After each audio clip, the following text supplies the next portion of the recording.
Olá, bom dia. A gente hoje vai fazer o estudo do capítulo 20 de Mateus. Quero saber quem tem me acompanhado, quem já assistiu a todos os outros devocionais. A gente já tem aí, então, 20 dias de estudo. Quero te agradecer muito a vocês que já têm me acompanhado, tem sido enriquecedor demais. Ontem nós encerramos o capítulo 19 com o versículo que diz: Porém, muitos primeiros serão últimos e os últimos serão primeiros. Hoje o capítulo 20 inicia com Jesus ilustrando, trazendo uma história, uma parábola, para ilustrar o que queria dizer esse versículo. Esses métodos de ensino de Jesus são fascinantes, a gente tem destacado isso também. Então, para você que é discipulador, tanto de crianças como de adultos, abrir os olhos nessa direção é importantíssimo para o seu ministério de ensino. Jesus sempre tem esse método de usar muitas histórias, de usar coisas do cotidiano, e dessa vez ele traz mais uma parábola ilustrando com coisas muito do cotidiano, muito da vivência deles, que é justamente o nosso trabalho diário, nosso pão diário. Era muito natural as pessoas irem para a praça e ficar ali esperando fazendeiros, pessoas que tinham empreitadas, né, às vezes em obras, e eles iam nessas praças recolher trabalhadores diariamente. E é dentro desse contexto que Jesus traz esse ensinamento aqui para os discípulos. Como a gente disse ontem, Jesus já está se encaminhando para Jerusalém, então ele está no fim do seu ministério, ele está num momento de ensino intensivo para os discípulos, para deixar tudo que ele precisa deixar já implantado assim, de forma vívida no coração dos discípulos, não tem mais tempo para eles ficarem se perdendo no ensino. Então, Jesus começa a clarear e aprofundar mais os ensinos para os discípulos. Vamos então à leitura do capítulo, a gente vai fazer a leitura. Essa Bíblia, que é uma Bíblia de estudo esquematizada, tem também explicações sobre o capítulo e a gente vai fazendo essas leituras e vamos conversando para entendendo bem o que cada parte do capítulo quer dizer. Então vamos lá. A parábola dos trabalhadores na vinha. Porque o reino dos céus é semelhante a um dono de casa que saiu de madrugada para assalariar trabalhadores para a sua vinha. E tendo ajustado com os trabalhadores a 1 denário por dia, mandou-os para a vinha. Saindo pela 3ª hora, viu na praça outros que ainda estavam desocupados. E disse-lhes: Ide vós também para a vinha, e vos darei o que for justo. Eles foram. Tendo saído outra vez, perto da hora 6ª e da 9ª, procedeu da mesma forma. E saindo por volta da hora 1ª, encontrou outros que estavam desocupados e perguntou-lhes: Por que estivestes aqui desocupados o dia todo? Responderam-lhe: Porque ninguém nos contratou. Então lhes disse ele: Ide também vós para a vinha. Ao cair da tarde, disse o senhor da vinha ao seu administrador: Chama os trabalhadores e paga-lhes o salário, começando pelos últimos, indo até os primeiros. Vindo os da hora 1ª, recebeu cada um 1 denário. Ao chegarem os primeiros, pensaram que receberiam mais, porém também estes receberam 1 denário cada um. Mas, tendo-o recebido, murmuravam contra o dono da casa, dizendo: Estes últimos trabalharam apenas 1 hora, contudo, os igualastes a nós que suportamos a fadiga e o calor do dia. Mas o proprietário, respondendo, disse a um deles: Amigo, não te faço injustiça. Não combinaste comigo 1 denário? Toma o que é teu e vai-te. Pois quero dar a este último tanto quanto a ti. Porventura não me é lícito fazer o que quero do que é meu? Ou são maus os teus olhos porque eu sou bom? Assim os últimos serão primeiros, e os primeiros serão últimos, porque muitos são chamados, mas poucos escolhidos.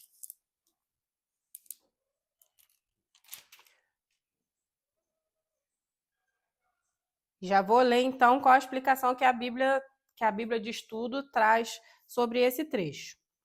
Jesus segue comparando os valores paradoxais do reino com os benefícios concedidos aos trabalhadores que trabalharam desde o começo como iguais àqueles contratados posteriormente. Os gentios, que logo seriam parte da igreja, usufruiriam a salvação da mesma forma que os judeus. De forma mais ampla, esta parábola mostra que Deus não deve nada a ninguém e recompensa todas as pessoas de acordo com o que ele acha adequado. Jesus aqui destrói aquela ideia de mérito, de merecimento da salvação. Os judeus podem ter passado toda aquela história lá do Antigo Testamento, todo aquele sofrimento, escravidão, Egito, Babilônia. Várias vezes ele foi, derrotado, passaram vários sofrimentos, tiveram que se abster de várias coisas. Mas aqueles gentios que chegaram agora, nós que chegamos agora, receberemos a mesma recompensa que aqueles que sofreram, a mesma recompensa de Pedro, que sofreu, foi crucificado de cabeça para baixo. A nossa recompensa vai ser a mesma. Você tem coragem de cobrar a justiça de Deus por aquele que recebeu a Cristo ali no leito de morte e que não precisou fazer nada fisicamente pelo reino de Deus? Você teria coragem de cobrar isso de Deus? É o que essa parábola está dizendo, que os trabalhadores estavam tentando cobrar do dono da vinha por algo que não lhes competia. Deus, o dono da vinha, não estava sendo injusto com eles, ele deu a eles exatamente o que ele tinha combinado. E se ele queria ser bom com as outras pessoas, o que isso dizia respeito a eles? Então, que nós tenhamos isso bem claro na nossa mente. E ainda tem aqui entre chaves esse trechinho, porque muitos são chamados, mas poucos escolhidos. Então, muitos são chamados, muitos vão trabalhar na obra a vida inteira, mas de fato não fizeram aquilo ali pelo reino, de fato não entregaram suas vidas a Deus. As intenções dos homens a gente não conhece. Muitos vão trabalhar a vida inteira e nem vão receber a recompensa, porque eles não foram escolhidos, eles não entregaram de fato a vida a Deus. A Bíblia ainda explica o versículo 15. Deus é justo? Nessa curta parábola, Jesus ilustra uma faceta crítica do Evangelho, que faz com que muitos tropecem. É justo que da mesma vida eterna seja dada. É justo que a mesma vida eterna seja dada aos que se arrependem no leito de morte e aos que seguiram Jesus a vida inteira? Deus é justo sim, mas a sua justiça pode não ser o que nós compreendemos como tal. As promessas imerecidas de Deus que podem ser vistas nesse mundo são para ser usufruídas e não discutidas e analisadas. Busque a graça de Deus e alegre-se nela, onde pode achar. Praticamente falou o que eu tinha falado, né? Como eu disse, com palavras bonitas, às vezes eu acabo me adiantando um pouco. Mas vamos continuar a leitura. Jesus ainda, outra vez, prediz a sua morte e ressurreição. Versículo 17. Estando Jesus para subir a Jerusalém, chamou à parte os 12 e em caminho lhes disse: Eis que subimos para Jerusalém, e o Filho do Homem será entregue aos principais sacerdotes e aos escribas. Eles o condenarão à morte, o entregarão aos gentios para ser escarnecido, açoitado e crucificado. Mas ao terceiro dia ele ressurgirá. Então, como eu disse, Jesus está intensificando, mostrando para eles, tentando encerrar definitivamente com aquele pensamento de um Messias que veio para libertar Israel das forças romanas. Ele deixa claro que ele veio para morrer, que a missão dele não era essa. Mas enquanto ele está falando ali do caminho dele de cruz, vem o pedido da mãe de Tiago. Então vamos continuar a leitura. Versículo 20. Então se chegou a ele a mulher de Zebedeu com seus filhos e, adorando-o, pediu-lhe um favor. Perguntou-lhe ele: Que queres? Ela respondeu: Manda que no teu reino estes meus 2 filhos se assentem, um à tua direita e outro à tua esquerda. Mas Jesus respondeu: Não sabeis o que pedis. Podeis vós beber o cálice que eu estou para beber? Responderam-lhe: Podemos. Então lhes disse: Bebereis o meu cálice, mas o assentar-se à minha direita e à minha esquerda não me compete concedê-lo. É, porém, para aqueles a quem está preparado por meu Pai. Ora, ouvindo isto, os 10 indignaram-se contra os 2 irmãos. Então Jesus, chamando-os, disse: Sabeis que os governadores dos povos os dominam e que os maiorais exercem autoridade sobre eles. Não é assim entre vós, pelo contrário, quem quiser tornar-se grande entre vós, será esse o que vos sirva. E quem quiser ser o primeiro entre vós, será vosso servo, tal como o Filho do Homem, que não veio para ser servido, mas para servir e dar a sua vida em resgate de muitos. Vamos ver o que o estudo diz. Apesar de ter sido a mãe de Tiago e João quem fez o pedido dos assentos de honra a Jesus, a pergunta que Jesus fez e a resposta dele mostra que a mãe não fez o pedido na ausência deles. Eles concordaram com o pedido da mãe, com certeza. 22 e 23. É improvável que Tiago e João tenham compreendido o que esperava por eles. Tiago tornou-se o primeiro mártir e João foi exilado por causa da sua fé em Jesus. Então, quando Jesus perguntou-lhe se eles poderiam realmente beber o cálice que Jesus estava bebendo, eles respondem que sim. Jesus fala: vocês vão passar, vocês vão beber o cálice, mas sentar à minha direita ou à minha esquerda compete ao Pai conceder a quem ele achar melhor. Eles não entenderam que o cálice de Jesus não era um cálice da glória eterna, do reinado, como eles ainda permaneciam pensando em Jesus como um rei natural. O cálice que Jesus estava oferecendo a eles era o cálice ali, da cruz, da via crucis, o cálice do sofrimento, da entrega, do serviço. Ainda tem uma explicação do versículo 26 ao 27. Liderança no reino. Não é surpresa que Jesus tivesse uma teoria bem diferente da maioria a respeito de liderança. Em vez de usar imagens poderosas, ele ilustrava a liderança na figura de servos, escravos e aqueles que deixam de lado a própria vida. O que aconteceria se você aplicasse esse modelo na sua família e no seu trabalho e na sua igreja? Talvez você fosse até elogiado por seus esforços, mas provavelmente não. Essa não é a nossa preocupação. Preocupe-se em agradar a Deus e persiga a grandeza dele através dos métodos que ele ensinou. Assim você será grande aos olhos dele.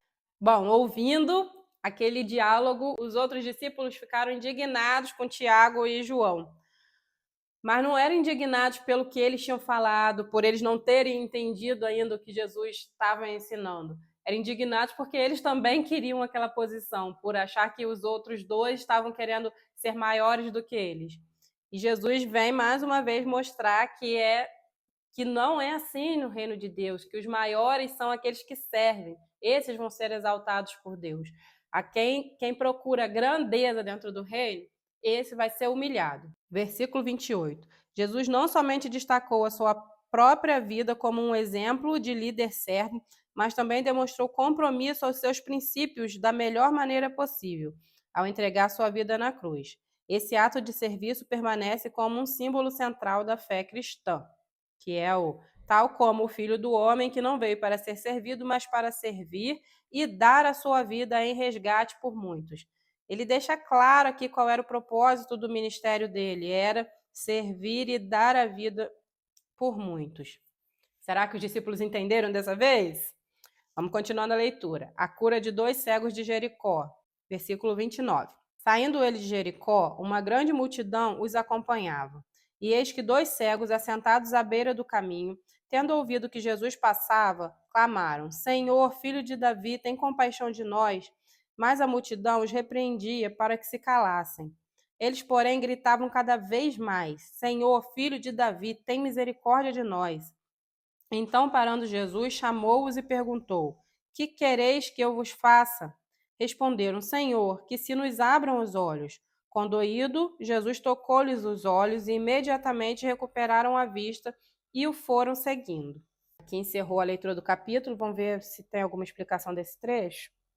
Não, a Bíblia não fala nada sobre esse trecho do cego de Jericó, mas a gente consegue ainda extrair alguma coisa daqui. Saindo de Jericó, uma grande multidão os acompanhava. E eis que 2 cegos assentados à beira do caminho, tendo ouvido que Jesus passava, clamaram: Senhor, filho de Davi, tem compaixão de mim. Mas a multidão, assim como hoje, tentam calar aqueles que buscam a Deus. Tentam impedir as pessoas de chegarem a Deus. Tentam impedir as pessoas de clamar a Deus. Hoje as multidões tentam nos calar de todas as formas possíveis.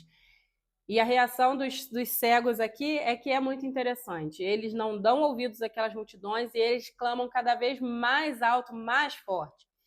Os cegos são como nós. Às vezes a gente pode achar que são aqueles que ainda não enxergaram o evangelho, mas não, eles já tinham percebido a grandeza de Jesus, já tinham percebido a divindade de Jesus, que Jesus poderia curá-los. Ou seja, eles já tinham aberto os seus olhos espirituais. Aquela multidão ainda talvez não tivesse percebido, e por isso tentava fazer eles calar. Aquela multidão estava só atrás de benefícios, cada um querendo o seu, né? E não queria que Jesus parasse para atender a 2 míseros cegos. Mas eles reagem gritando mais alto, buscando com mais força a Cristo. Que a gente tire essa lição para nós, que por mais que o mundo tente nos calar, que tentem nos afastar de Cristo, a nossa reação deve ser buscá-lo com mais intensidade, separar mais tempo. Quanto mais coisas nós temos para fazer, mais tempo nós temos que dedicar ao estudo, à leitura, à oração. É uma coisa que eu preciso muito aprender ainda, descansar em Deus, de que esse tempo aqui que nós estamos aqui não é tempo gasto, é tempo investido, e que Deus vai se voltar para nós, assim como Jesus se voltou para esses cegos, condoído, com misericórdia, Jesus se voltou para eles e atendeu os seus pedidos. Que nós guardemos essa mensagem hoje no nosso coração. Vou fazer minhas anotações e já volto com esse resumo do capítulo 20.